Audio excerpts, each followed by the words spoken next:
Welcome back to Withdraw Consent. I'm Jack. This is Victor. So today we're going to talk about the Minneapolis shootings by ICE. Okay. So, and I totally realize I'm going to preface this and say this is all a distraction from things that are really important, like Epstein and Israel's involvement and, blackmailing our politicians. So acknowledging that, but it's become this thing because there's been multiple people who've been killed by ICE, and they're like muralizing these people, like George Floyd mural type thing, sainting, like they've literally got making murals of them sainted. Okay, and so we're gonna talk about there's a lot of are these shootings justified and this and that. And there's some angles I want to hit on it that not a lot of people are hitting. They're kind of coming around to them just on Friday. They just started to, and so I want to look at two different shootings. And so what we're going to do here is we're just going to break them down. So what happened is, okay, for some context, you remember the Somali fraud in Minneapolis? Learning centers. Right. Mm-hmm. So then Kash Patel's like, hey, okay, yeah, no, we're already on that. We're already on that as they're flying agents out there rushing and raiding these places, And so then Trump, is doing damage control. So he's like, I'm going to send ICE there. Okay. And there's approximately 200,000 illegal immigrants there. Wow. But it's not a ton, though, compared to like Southern California. Okay. Or Texas, because we're looking at tens and tens of millions we're trying to get out. Gotcha. Right? So, and so one of the things that people miss on this is that when ICE normally does something like this, they'll say, okay, we're going to deploy, I think 3,000 in this case, and we're going to deploy you because you're good at this, you because you're good at this. They didn't do that. They just said, hey, any volunteers want to go? Right? Oh. And so all the veterans are like, this is being horribly mismanaged, and they're not going, Oh. So what happens is all the new guys go. So you have a lot of people with very low training, and then you have these shootings. And so the first one was this lady, and we're going to see she drives her car and to block the street, as ICE is coming, which is it's a federal crime, it's obstruction, and then it's just handled terribly. So it's going to go pretty quick, okay? And I'm just going to run this for you. Here we go. This is her in the right walking. Okay.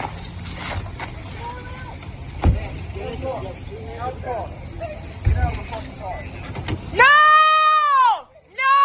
Shame! Shame! Oh my fucking god! Sorry about the cursing. What the fuck? Okay, and she's dead. Okay. And it was the one in the front? The one in the front. Okay. Okay. And so for a little more context, that police officer had been hit by a vehicle, a protester, a couple weeks before. Okay. And then what do you think about this? Just based on what I saw, I have no other information. It didn't seem like her in the car was trying to run someone over. She looked like she was trying to get away. right, but she was coming toward because there was an officer directly in front of the car. Oh, okay. Oh, gotcha. Because he had circled around from off camera, and the guy who shot her was in front. Now she was turning the wheel to the right. Okay.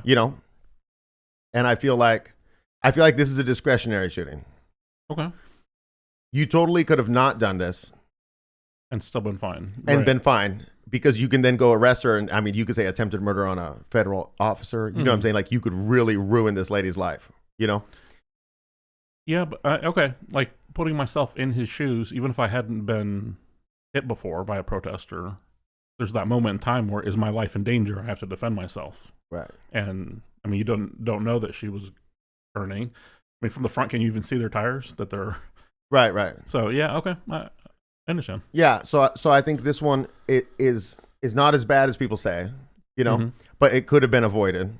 Yeah. In my opinion. In this situation, like, look, so she's committed a crime. This is not like protesting on the sidewalk. Right. She's committing a crime, and then it's the officer going to open the door that causes her to start driving because he's trying the handle. But at this point, her choice should be, this is your moment to get arrested. And you get arrested. Look, they're dragging away Minneapolis citizens, and you do that whole thing, kind of like, like you're an environmental protester and you chain yourself to a building. Right. You're going to get arrested. How many times has Greta Thunberg got arrested? Sure. But you get arrested at this point instead of, because there's a lot of guys with guns around. Right. What are you actually going to do? Yeah. And so this is the least bad of the two. Okay. And so what happened is there was a lot of protests, and then this happened, and then earlier in January, and then basically the protests heated up.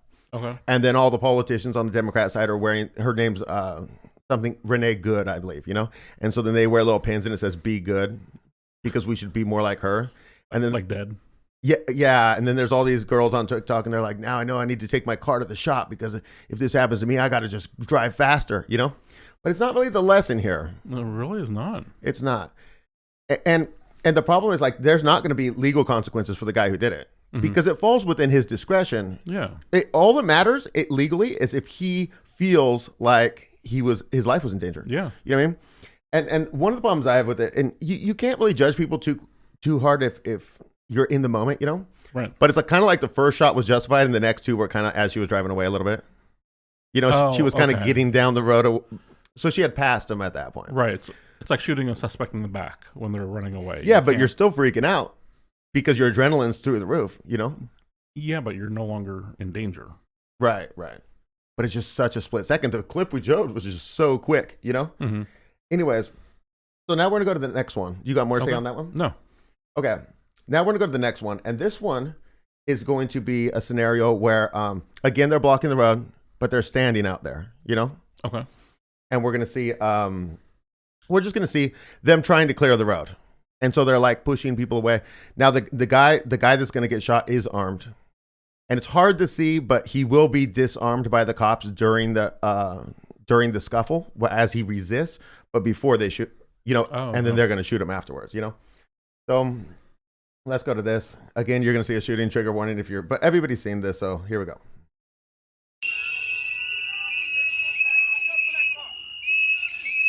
Who's blowing the whistles? All the protesters. That's the guy who's going to be shot right there. Okay. They do this all day. And it puts the ice at high tension. And the problem with that is when they make bad choices.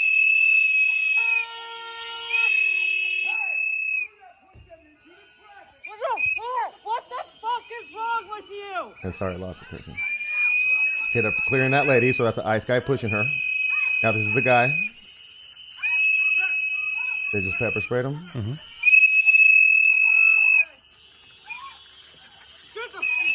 The fuck, people! The fuck is wrong with you? Honestly!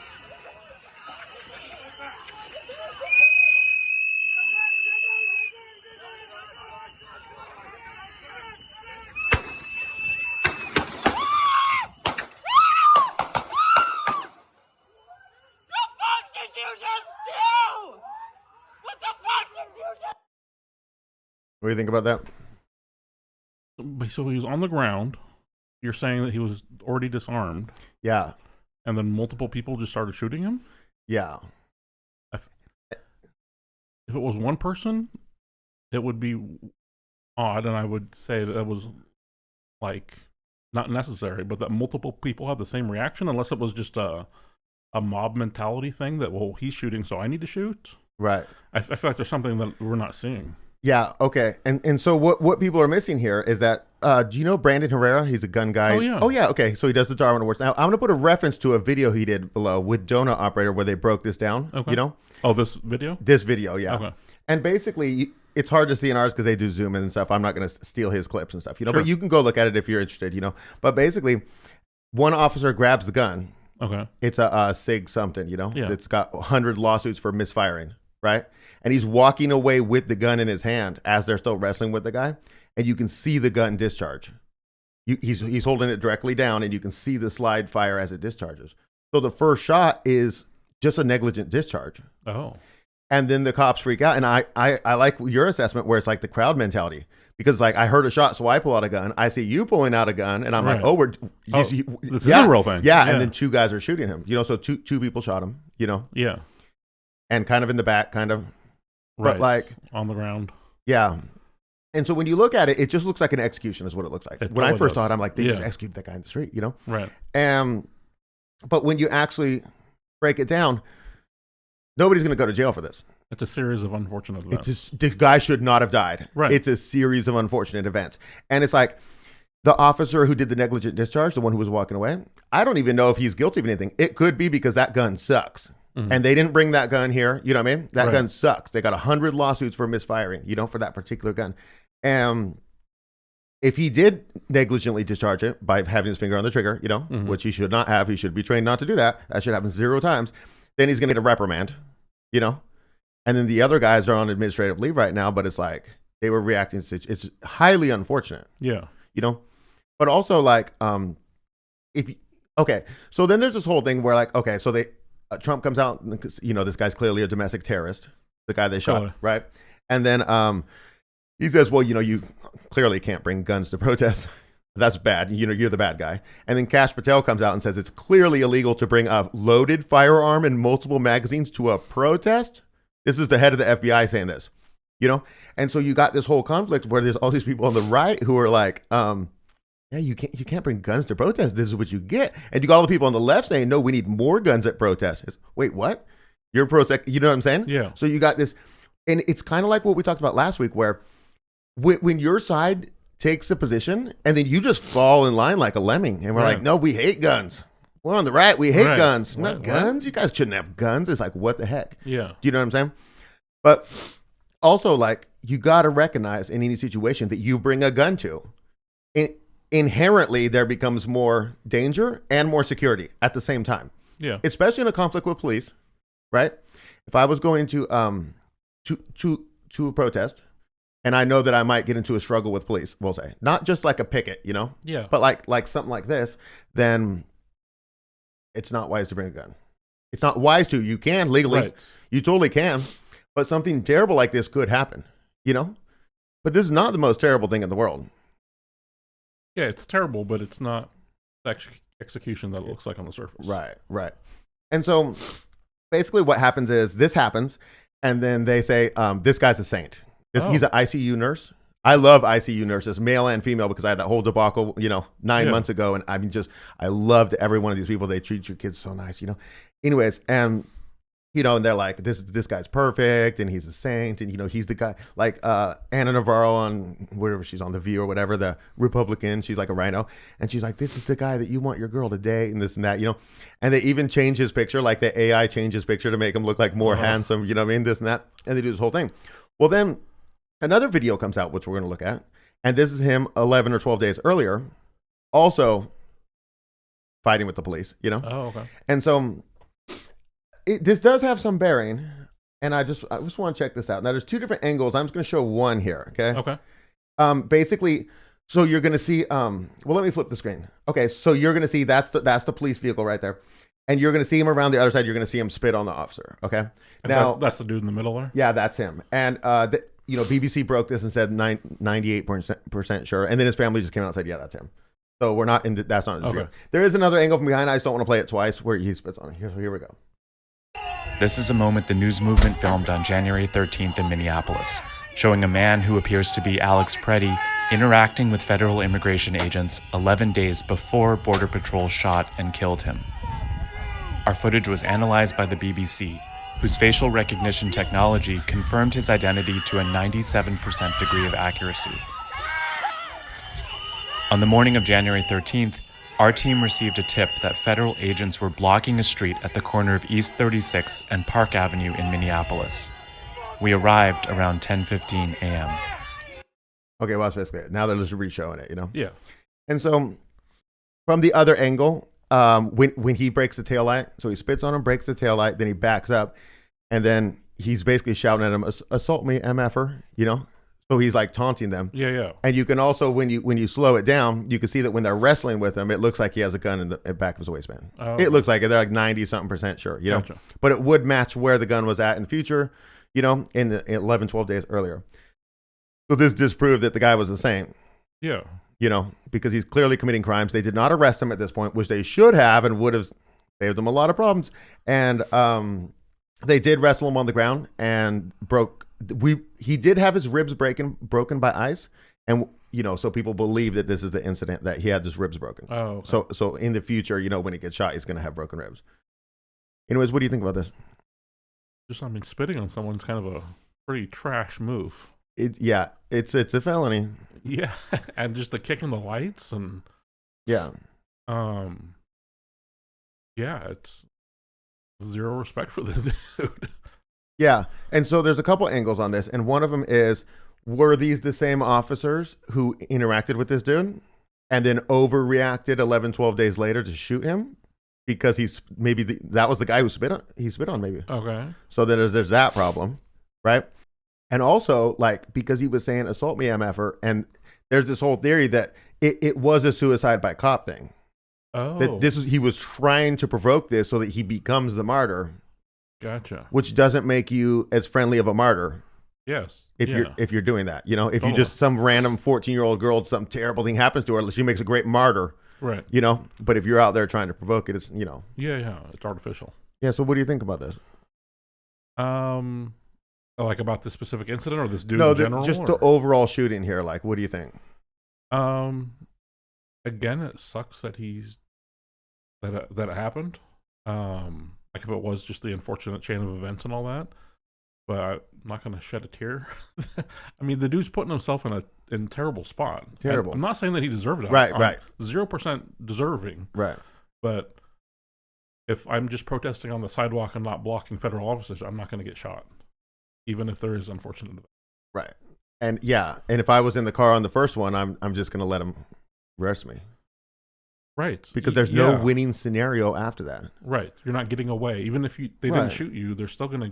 And then what? You like pay cash at motels for the rest of your life so that they don't like. And what's the deal? So in that situation, she's a lesbian, and her wife was there, and her wife was yelling, "Drive, baby, drive!" Right?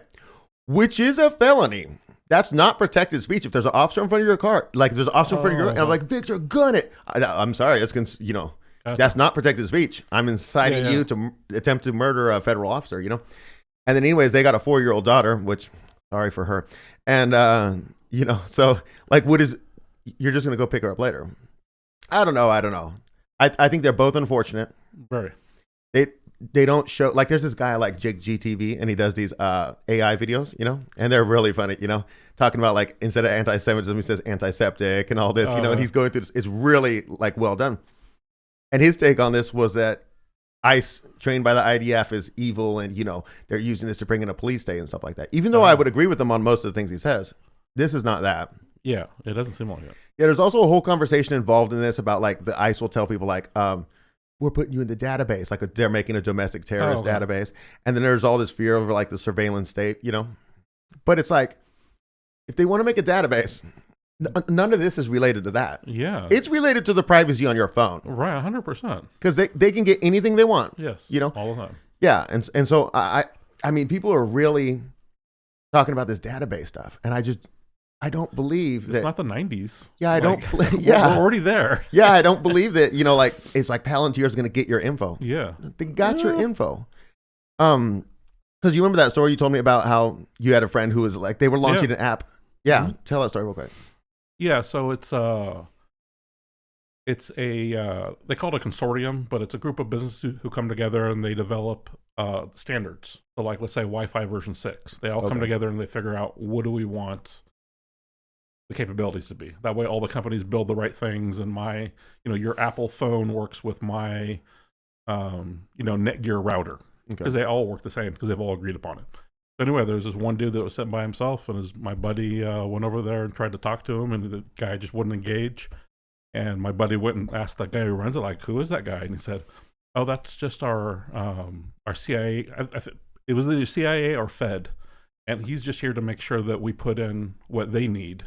And then other than that, he doesn't care what we do, because they've found out that it's way better. Instead of trying to hack everything, we just put back doors and everything, and that's been like that for decades. I mean, look up Odin's Eye, I believe, at Intel. Like, just look up that project on the internet and see what they're doing on your CPUs. Well, I want to look it up now. Yeah, there you go. Okay, and so there's another thing I want to address about the shooting, the second shooting, and so there's a show I watch, Breaking Points. I try to watch it sometimes. It's hard, but there's this guy on there, Sagar. He's like an Indian guy, but he's kind of on the right, but he'll be real judgmental of Trump, like we will, if we don't like out. So I appreciate that. He's not a sycophant, And his take on the second shooting is that this is our Waco moment.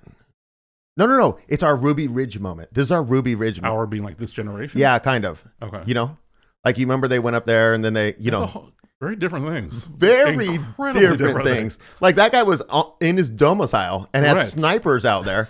Who then sniped him? Yeah, hunting him. Who then took a shot at him, which went through his wife and his baby she was holding. Yeah. Right.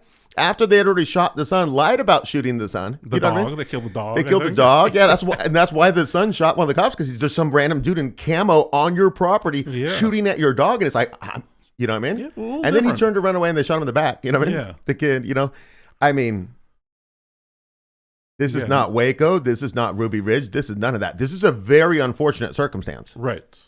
Well, I mean, both are unfortunate, but one is a guy sitting in his home, and the other. Yeah. Is, Oh yeah. Okay. Yeah. I just think that's and he's multiple episodes. He said the same thing. I think it's ridiculous. What about? Can we just briefly talk about the way that at the very beginning of the second shooting, how the ICE agent pushed that woman on the ground? Did you see that? Oh yeah. No. I mean, you could grab her and move her. You could arrest her. You could do all types of things. But walking up to a woman and two-hand shoving her, like you see somebody do that, you're fighting them. I don't care who the woman is. It could be some loud black lady that you can't stand. But no, you don't push women like that, right? Again, it's one of those things. What did he see from his angle? Did it look like she was reaching for something? Or I think she was just in the street and he was trying to clear the street. I mean, that's definitely how it looked from that angle. I just don't know. But I'm with you. If there was nothing else going on, then that was a bit extreme. Yeah. Because, I mean, if there was something else going on, they would have followed it up with further action. Yeah. Like, you know, subduing her or something like that. Yeah. I think it's just... Anyways. And all this is completely unnecessary. Yeah. Because okay, Dave Smith has a good point, right? Like, a year ago, so we're talking about the very beginning of Trump's term, he immediately gave up on mass deportations. Because remember, he's like, oh, well, I mean, basically, in other words, he says, I've been lobbied by the hotel industry and big ag, and they say that they can't continue operating without illegal immigrants, so I'm thinking about amnesty for you. He gave up on mass deportation almost immediately. Mm-hmm. So I'm glad he shut the border. I've always said that. He secured the border. Very good, you know. And everybody he does deport, I'm glad about that too, especially the criminals. But this whole ICE thing's a charade, you know. It's a very well funded. He likes the idea of you know, jackboots in the streets. He likes it. You know, he just said the other day how he loves when you know, seeing the North Korean leader, because, you know, everybody jumps to attention. He's like, I wish my people would jump to attention when you know. So that's just a character flaw, though. But, you know, well, I think it's a flaw. Anyways, but like, you just have to e-verify. You just have to make a nationwide e-verify, and then just and like, if somebody doesn't do it, like a company doesn't do it, you just go raid the company and you just tell all the illegals, just go ahead, go home. You're fine. We don't mess with the illegals. We're going to arrest everybody in the corporation. Sure. Everybody above them. Yeah. And then all the other corporations will fall in line. And if they can't work, they will go home. Yeah. That's just it. To make it inhospitable for them to be here. Inhospitable. Yeah. Right. I mean, I don't know. There's ways to do it. It does seem like it. And that way to do it would not be trading any of our privacy for security, which is what we definitely don't want to do. Because you could say everybody get a computer chip in your hand if you're a citizen, and then, you know, you can only buy stuff if you're a citizen. Right. But we don't want to trade that. Right. You know, but there are ways to do it without it. That's my point. I completely agree with you. Do you have anything more on the subject? Because I have another subject. No, I think we're good. Okay, so I had done an episode a while ago about Tom Alexandrovich, who was the Jewish guy. He was a like this PDF file tourist, you know, and he came from Israel. He's high in cybersecurity there.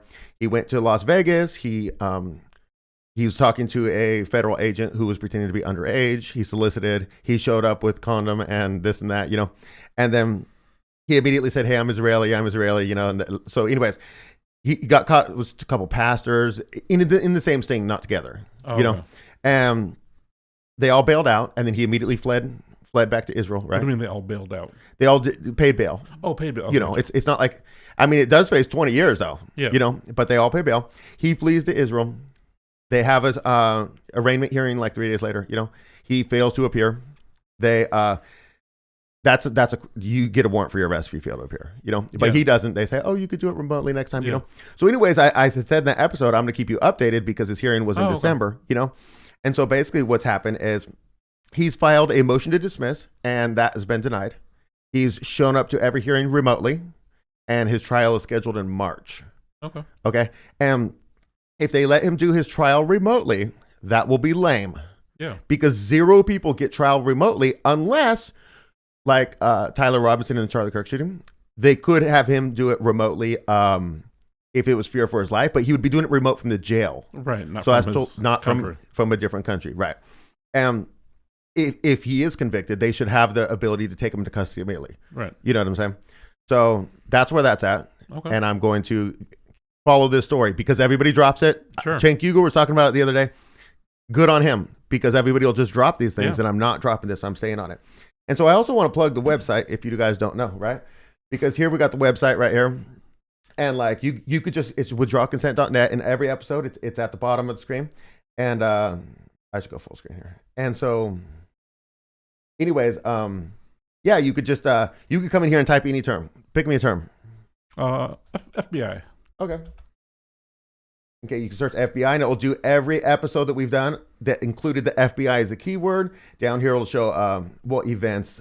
That's not really what I'm talking about right now, but you can do that if you want to explore that. So you could do something like that, and then, Charlie Kirk assassination. Mm-hmm. You could find out different stuff. You could also come in here and you could just type series and it'll bring up all the episode series. So there's just tons of different series you could explore. So if you're new to the channel and you want to view older content, like say, here we go, Israel Spy and Espionage series. And you can see there's 5 episodes on that. Here's all the keywords related to it. You can click on a keyword, like say Ben Shapiro, and then you can see all the related episodes and stuff like that. We're going to do an episode soon. Oops, I lost that. Whatever. We're going to do an episode soon on the Robert Maxwell. Apparently he stole nuclear secrets. I've just found out, and then they didn't arrest him. This is Ghislaine Maxwell's father. And they didn't arrest him because it would make Israel look bad, And so I want to cover that next week, hopefully. And that's going to go in that series that I just showed, the Israel Spy and Espionage series, And so if some type of content interests you, you could just go back and, look at previous stuff. That's what I got. I just want a shameless plug. Cool. Okay. All right. Check out the website and look around. And it really is a good source of just not only the content, but just things in the news, and that's all just compiled into one place. And the references you can get to, because you can click on any of those references and it'll take you to like the news articles and stuff like that. Yeah, and it's all, we've tried to cache everything that that he uses as references. So if they take it off of New York Times website, we have a screenshot of what it looked like when he originally added it. So yeah, very good resource. Check it out, and hope to see you next time.